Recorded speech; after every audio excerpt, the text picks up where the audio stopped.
साथीहरु तपाईहरुलाई स्वागत छ मेरो सिभिल इन्जिनियरिङ सोलुसन युट्युब च्यानलमा। मैले चाहिँ आज तपाईहरुलाई यस भिडियोमा 131 बाट 140 सम्म भन्न गइरहेको छु। मैले चाहिँ यसअघि तपाईहरुलाई 130 वटा क्वेशन चाहिँ मैले माथिल्लो भिडियोहरुमा भनेको छु है। माथिल्लो भिडियोहरुमा गएर हेर्न सक्नुहुन्छ र च्यानलमा नयाँ हुनुहुन्छ भने लाइक, शेयर एन्ड सब्स्क्राइब गर्न चाहिँ नभुल्नु होला है। ल त अब हामी भिडियो स्टार्ट गरौँ है। ल 131 मा हेरौँ त। The damp proof course DPC is measured in अरे। हाम्रो डीपीसी भनेको के हो? डीपीसी भनेको चाहिँ हामीले मोइस्चर रेसिस्ट गर्नु हैन। हाम्रो चाहिँ जुन हाम्रो स्ट्रक्चर हाम्रो यो बनेको स्ट्रक्चरमा चाहिँ हाम्रो मोइस्चर भेराइ नहोस् भनेर हैन। यहाँबाट तलबाट अथवा साइडबाट हैन जताबाट पनि हुन सक्ने भयो हैन। मोइस्चर भेराइज नहोस् भनेर चाहिँ हामीले डीपीसी प्रोभाइड गर्ने हैन। हो त्यसलाई नै हामी डीपीसी भनिन्छ हैन। मोइस्चरलाई रेसिस्ट गर्ने प्रोसेस हो के हैन। हामी चाहिँ यो केले मेजर गरिन्छ भन्ने कुरो हो। डीपीसी भनेको चाहिँ हामीले नर्मल्ली स्क्वायर मिटरले हैन मेजर गरिन्छ है। त्यो चाहिँ बुझ्नु पर्यो। ल 132 मा हेरौँ त। In chain survey tie line are primary provided अरे। पहिला टाइ लाइन भन्ने कुरा बुझ्नु पर्यो साथीहरु हैन। जस्तै हामीले सर्वे गर्न लाग्यौं हैन। जस्तै हामीले चेन सर्वे गर्दै छौं है। चेन सर्वे गर्दाखेरि जस्तै कि साथीहरु हाम्रो चाहिँ यति एरिया छ हैन। हामीले यति एरियामा हामीले सर्वे गर्यौं हैन। अनि यो भनेको यो पोइन्ट र यो पोइन्ट भनेको हाम्रो के हो? मेन स्टेसन हो हैन। यो पोइन्ट र यो पोइन्ट भनेको हाम्रो मेन स्टेसन हो। यो पोइन्टबाट ड्रा हुने भनेको हाम्रो के हो? चाहिँ हाम्रो चेन लाइन हैन। हाम्रो सर्वे लाइन हो हैन, बेस लाइन हो हैन। अनि त्यसपछि हामीले यही चेन लाइनबाट हैन, यही चेन लाइनबाट हामीले कुनै ठाउँमा एउटा यहाँ बिल्डिङ छ भनेर हामीले लोकेट गरौँ न हामीले टाई स्टेसन र सब्सिडियरी स्टेसन भनिन्छ हैन। यही टाई स्टेसनमा यो टाई स्टेसन र यो सब्सिडियरी स्टेसनबाट हामीले कुनै लाइन यसरी ड्रा गरियो भने हामीले चाहिँ यसलाई टाई लाइन भनेर भनिन्छ है। बुझ्नुभयो नि? टाई लाइन भनेको यो हैन। र चेक लाइन भनेको चाहिँ तपाईले जस्तै कि अब हामीले यहाँबाट एउटा यसरी लाइन ड्रा गरियो अरे हैन। यो यसरी लाइन ड्रा गरियो हैन। हैन यसलाई चाहिँ हामीले चेक लाइन भनिन्छ हैन। हो हामीले चाहिँ यो टाई लाइनको हाम्रो मेन कन्सेप्ट भनेको चाहिँ हामीले चाहिँ to avoid long offset from chain line हैन। हामीले चाहिँ चेन लाइनको लङ अफसेटलाई एभोइड गर्ने हैन। त्यसलाई नै हामीले टाई लाइन भनिन्छ है। त्यो चाहिँ हामीले बुझ्नु पर्यो। To check the accuracy of survey भनेको चाहिँ यो चाहिँ हाम्रो चेक लाइन हुन्छ है। हाम्रो चेक लाइनमा चाहिँ हामीले सर्वे एक्युरेसी हामीले चाहिँ चेक गरिन्छ है चेक लाइनबाट। अनि यसको एन्सर चाहिँ 132 को option number B is correct answer है। ल अब 133 मा हेरौँ साथीहरु। In first angle projection method objective assume to be place in अरे। हाम्रो फर्स्ट एंगल प्रोजेक्सन मेथड कसरी यो जस्तै यो हाम्रो फर्स्ट हैन। यसलाई हामीले फर्स्ट भनिन्छ, यसलाई सेकेन्ड हैन। यो भनेको हाम्रो थर्ड भयो हैन। यो भनेको हाम्रो फोर्थ भयो हैन। हो फर्स्ट एंगल प्रोजेक्सन भनेको त हाम्रो अब्जेक्ट चाहिँ यहाँ यसमा फर्स्टमा हुन्छ नि त हैन। हाम्रो अब्जेक्ट चाहिँ यहाँ हुन्छ नि त। हाम्रो फर्स्ट एंगल प्रोजेक्सनमा चाहिँ हाम्रो चाहिँ अब्जेक्ट यसरी हैन, यसरी हामीले अब्जेक्ट राखिन्छ हैन। फर्स्ट एंगल प्रोजेक्सनमा यो अब्जेक्ट है। यो हाम्रो अब्जेक्ट हो है। हाम्रो चाहिँ अब यदि थर्ड एंगल प्रोजेक्सनमा भएको भए थर्ड एंगल प्रोजेक्सनमा चाहिँ केमा हुन्थ्यो?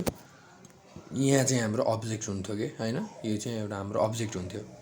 हो त्यही भएर हामीले यो फर्स्ट क्वाड्रेन्ट हो, यो सेकेन्ड क्वाड्रेन्ट, यो थर्ड क्वाड्रेन्ट, यो फोर्थ क्वाड्रेन्ट हैन। हो हाम्रो चाहिँ फर्स्ट एंगल प्रोजेक्सन चाहिँ फर्स्ट क्वाड्रेन्टमा पर्छ है। साथीहरु बुझ्नु पर्यो। ल 134 मा हेरौँ है। An ideal vertical curve to join to gradient. Ideal shape of vertical curve to join to gradient के हुन्छ? हाम्रो सर्कुलर हुन्छ कि प्याराबोलिक हुन्छ कि इलिप्टिकल हुन्छ कि हाइपरबोलिक हुन्छ होला? भन्नुस् साथीहरु के हुन्छ होला त? भन्नुस् त।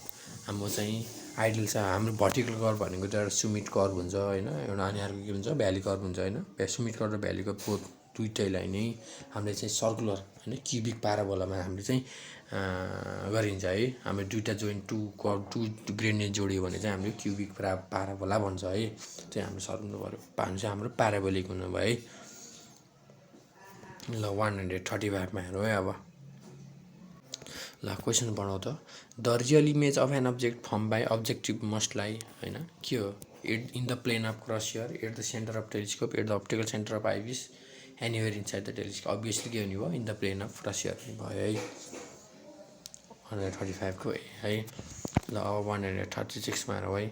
Current assets less inventories divided by current liability is known as अरे करेन्ट एसेट्स होइन करेन्ट एसेट्स र करेन्ट लायबिलिटिजको रेसियो भनेको चाहिँ हाम्रो के हो एसिड टेस्ट क्विक रेसियो भनिन्छ है एसिड टेस्ट क्विक रेसियो है ल अब 137 हेरौँ है the ratio analysis of a construction firm is use for analysis कि एनालाइसिस बाई है यो त ठिकै छुट्टै छ ratio analysis of a construction firm is use for analysis by के हो यो चाहिँ हाम्रो normally stakeholder shareholder हो कि फर्म्स म्यानेजमेन्ट हो कि ब्याङ्क अफ द फर्म हो कि फाइनेन्सियल एनालाइसिस हो यसको चाहिँ हाम्रो option number D is correct हुन्छ है साथीहरू है फाइनेन्सियल एनालाइसिस भन्छ है ल 138मा हेरौँ त code of conduct defined code of conduct के हो कोड अफ कन्डक्ट भनेको चाहिँ हाम्रो इन्जिनियरहरूले फलो गर्ने कुरा होइन हामीले फलो गर्ने कुरा हो होइन हामीले चाहिँ डिसिप्लिनहरू अनेस्टीहरू होइन हामी चाहिँ पोलाइटनेस हुनु पऱ्यो होइन प्रोफेसनल वर्क गर्नु पऱ्यो होइन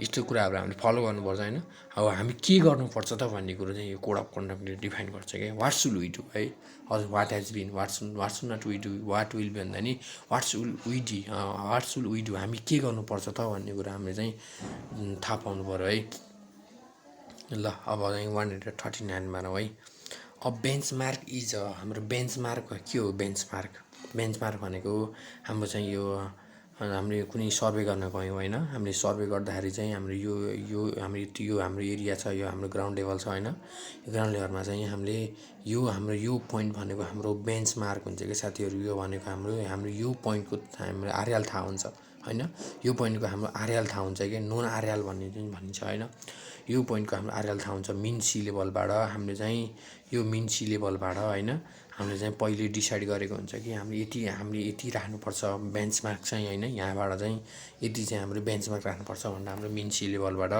होइन हाम्रो चाहिँ राखिन्छ है यो हाम्रो नन एलिभेसन है बेन्चमार्क भनेको अनि बल्ल हाम्रो यो बेन्चमार्कबाट हामीले यहाँ स्टाफ हामीले इन्स्ट्रुमेन्ट राख्यौँ अनि यहाँबाट यसरी हामी स्टाफ राखेर हामी यसरी सर्वे गरिन्छ यो हाम्रो फर्स्ट सर्वे भनेको बियास होइन अनि फेरि यता हामीले यहाँ राखिन्छ रड होइन रेन्जिङ रड यहाँ राखिन्छ फेरि यहाँबाट यसरी लुकिङ गरिन्छ होइन यो भनेको हाम्रो एफएस यसरी गरिन्छ है ल अनि चाहिँ हाम्रो बेन्चमार्क भनेको पोइन्ट अफ नन एलिभेसन है ल अब चाहिँ पर्सेन्टेज अफ सिलिका अब 140मा हेरौँ है percentage of silica in good brick earth lies between अरे हाम्रो गुड ब्रिक अर्थ हुनको लागि पर्सेन्टेज अफ सिलिका अब हाम्रो ब्रिक अर्थ बनाउनुलाई के कुरा थाहा हुनुपर्छ सिलिका थाहा हुनु पऱ्यो होइन सिलिका अल्मुनिया होइन अनि लाइम होइन आइरन अक्साइड होइन अनि म्याग्नेसिया हुनु पऱ्यो नि त होइन होइन हामी सर्ट फर्म सलिम भनिन्छ है यो कुरा चाहिँ तपाईँहरूले थाहा हुनु याद गर्नु है सलिम सिलिका एल्युमिनियम लाइम आइरन अक्साइड म्याग्नेसिया होइन अब यिनीहरूको पर्सेन्टेज थाहा हुनको लागि